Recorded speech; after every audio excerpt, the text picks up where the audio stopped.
Hello, friends. I'm Paul Hahn with Mission in North America, and I'm here to wish you a happy Easter. Maybe you, like I am, are afraid right now, afraid of where the COVID outbreak is ultimately going to take us in terms of illnesses and deaths, how close to home that's going to hit us, even inside our own families or even in our own experiences and personal journeys. Maybe you're afraid of where things are going to go financially and how far the economy is going to sink and how hard it's going to be to get the engines moving and running again. Mark, in his gospel, talks about fear in light of the resurrection. It's interesting. We have alternate endings to the Gospel of Mark, which seem to be later additions, but this is how Mark's gospel ends with his resurrection narrative.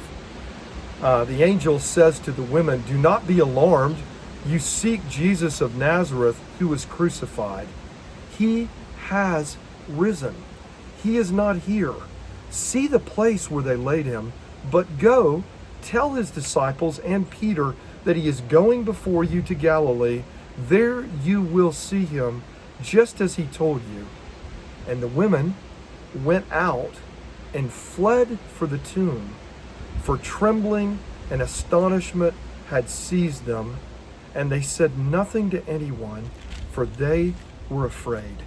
What a strange ending to Mark's gospel. No wonder others tried to add to it, it would seem, in later days. But it's a beautiful ending.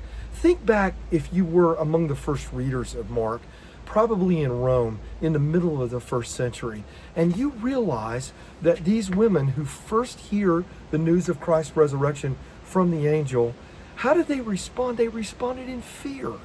They didn't know what to do with themselves. They were overwhelmed with fear. They couldn't even begin to share the good news with Peter and the others because they were overwhelmed with fear. But if you're a reader of Mark in that middle of the first century, what you realize is somehow the gospel got to you, which means somehow those women were changed and ministered to by the Spirit of the risen Christ in their fears. They were able to overcome their fears. Their hope in the resurrection of Jesus was greater than the sum of all their fears, which moved them to go and share it with the other disciples, with Peter, with the apostles.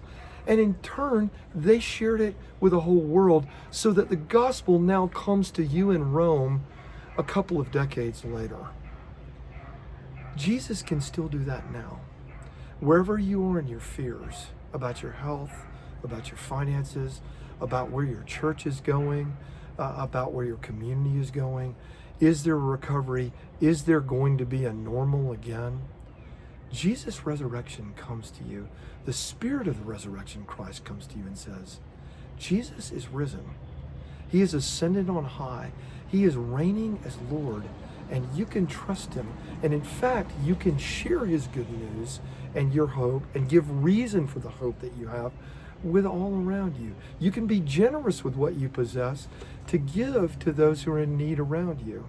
M&A is beginning an initiative. You can see it on a number of our platforms to encourage the diaconates of local PCA churches to consider how to particularly give to those in need around us who are from minority communities, or perhaps immigrants and refugees among us. Please check that out on all of M&A's platforms on our website and elsewhere through our weekly email blitz. Please come and be a part of our last prayer gathering this week with John Smet in Prayer Current as he talks about prayer in light of what COVID says about the reality that there is an end to all things and there is a judgment of God coming. And how can we pray and live in light of that? Most of all, may you be filled with the hope and joy of Easter. May Easter come to you and break into your life in the middle of your fears. May Easter come and be like the sea breezes of heaven, as Gerhardus Voss said long ago, coming down and filling the lungs of your heart and mind with the gospel of the risen Christ. The hope of resurrection is greater than all of our fears. May you know that hope. God bless you.